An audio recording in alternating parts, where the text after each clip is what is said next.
In 1781, while Daniel Mendoza reigned supreme in England, the settlement of El Pueblo de Nuestra Señora la Reina de los Ángeles, otherwise known as LA, was founded. The first ever bagpiping competition was held at the Masonic Arms in Falkirk, and in Hannam, a small village near Bristol, a boy by the name of Tom Cribb was born.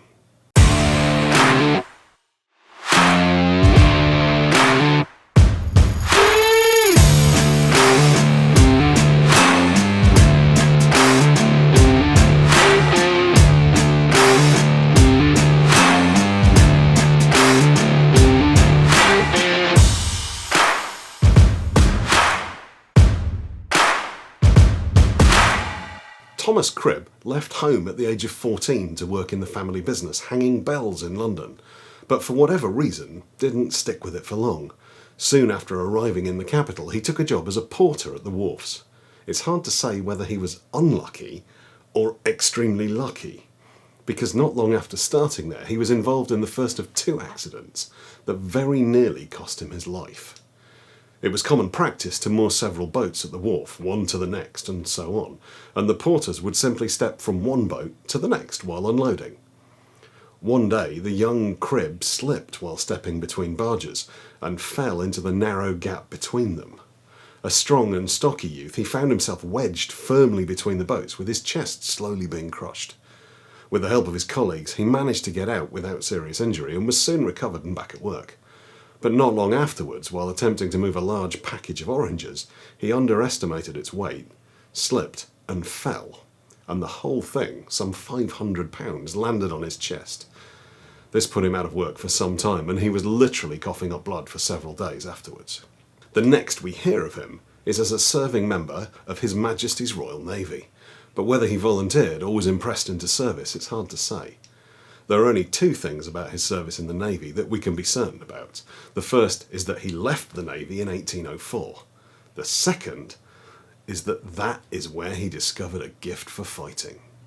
But even then, it was his bottom, his gameness, his inability to accept defeat despite the punishment he'd received that set him apart.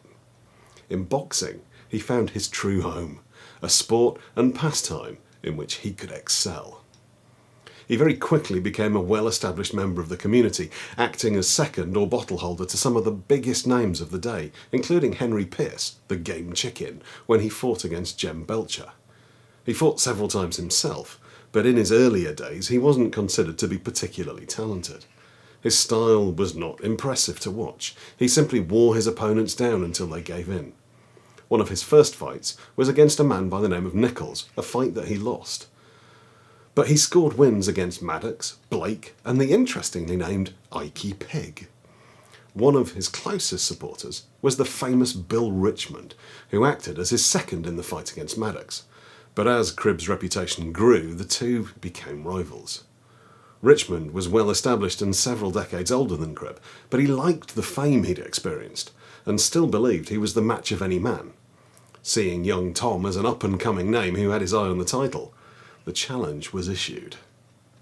The two met in a ring erected in a field in Sussex, and what occurred can only be described as a 90-minute anticlimax. Richmond's style was energetic and mobile. He ducked, bobbed, slipped and danced around Cribb in a manner that was described as mere burlesque. Yet it seemed the equal of Cribb's own tendency to block and retreat, and then counterpunch. Neither one could gain an advantage. Despite being nearly 2 decades younger and over 70 pounds heavier, it took an hour and a half for Cribb to win. Yet when he did. In 1807, when Henry Pearce had retired and moved back to Bristol, leaving the title vacant, the former champion, Jem Belcher, claimed it for himself. But public opinion was against him. He'd lost badly to Pearce 2 years before, and the leading members of the fancy suggested that either Bob Gregson or John Gully should be the man to claim it. So when Belcher announced to the world that he would be fighting against Tom Cribb, it surprised everyone. After all, everyone knew Belcher's best days were behind him, and Cribb was still only considered second-rate. Beating him wouldn't help Belcher reinforce his claim to the title at all. Belcher's fame and huge confidence in himself meant he had no shortage of backers, despite the recent death of Fletcher Reed, the former champion's most enthusiastic supporter. Cribb was less popular, but none other than Mr. John Jackson took him under his wing and introduced him to Captain Barclay, who was willing to stand the funds for the match. Barclay had a condition for his support, though. He was a famous pedestrian, a long-distance walker, and during his life had accomplished some amazing feats, including walking 100 miles across rough country in 19 hours. Barclay was also a successful trainer, and had Cribb move in with him in order to subject him to one of the first ever dedicated pre-fight training camps. The training camp and Barclay's methods deserve their own video, but suffice it to say that it worked wonders. Cribb lost over 50 pounds in weight, and Barclay declared him fit for anything. On Tuesday, the 8th of April 1807, at Moleseyhurst in Surrey, the two met in the ring for the first time. Belcher was attended by John Gully and Bob Watson, while Cribb had the services of his old opponent Richmond and the veteran William Moore. Jackson stood as umpire. Despite his weight loss, Cribb still outweighed the former champion by some 20 pounds, but the odds all favoured Belcher. In the first round, Belcher threw a number of punches, landing several on Cribb's body, but the challenger simply shrugged them off. He threw in return, but Belcher took the opportunity to close and caught Cribb with a perfectly executed back heel.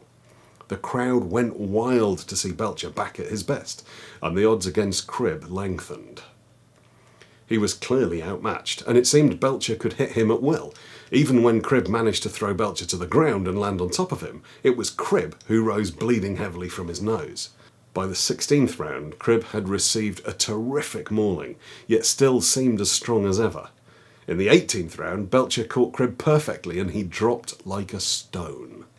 The crowd rushed forwards, but Jackson bellowed at them to give the man time to rise according to the rules. And rise he did. The punch that had nearly ended the fight had broken Belcher's hand, and over the next 10 rounds the momentum slowly shifted. Cribb shrugged off whatever Belcher could throw at him and began to return more and more of his own strikes. In the 29th round, Cribb threw Belcher clean over the ropes. But even that wasn't enough for Belcher to admit defeat.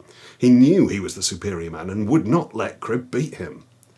It took 41 rounds for Cribb to wear his man down, and despite many saying it was the best they'd ever seen Belcher fight, Cribb walked away victorious, and was now a genuine challenger to the title. One evening, while socialising in Bob's Chop House in Holborn, Cribb overheard a young and handsome man by the name of George Horton boasting about having beaten the famous Cribb's brother in a fight. Tom laughed it off, but Horton went on to make some disparaging remarks about the Cribb family in general. Cribb took the pipe from his mouth and stood. With a smile he said, "Well, don't make such a fuss. You haven't beaten all the family."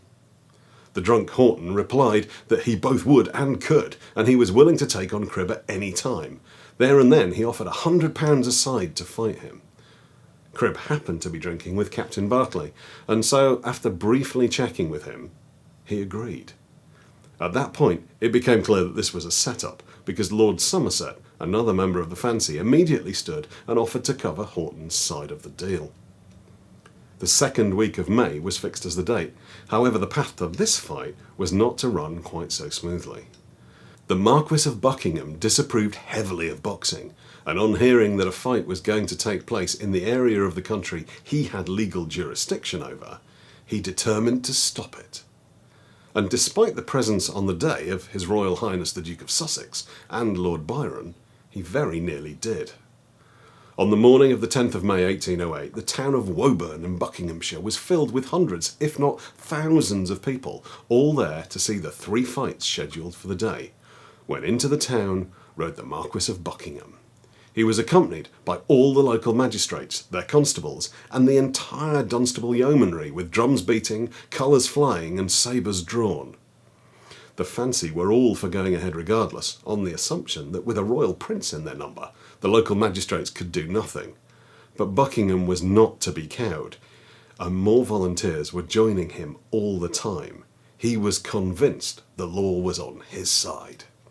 In the end, the day was saved by local landowner Sir John Seabright, who offered his own estate as a new location. It took until early afternoon for the massed throng to reach their new site, but the weather had turned from fine to a heavy deluge. Cribb and Horton were the first to fight in the hastily constructed ring. The two men were the same age and the same height, but Cribb had regained almost all the weight he'd lost under Captain Barclay's supervision, so outweighed Horton by a full stone, 14 pounds.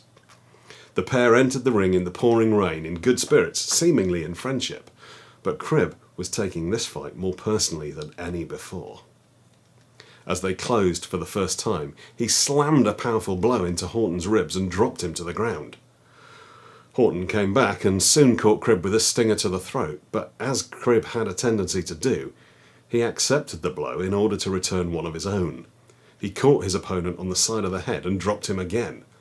For the next few exchanges, he got the worst of it, but managed to catch Cribb and threw him to the ground heavily with a cross-buttock throw.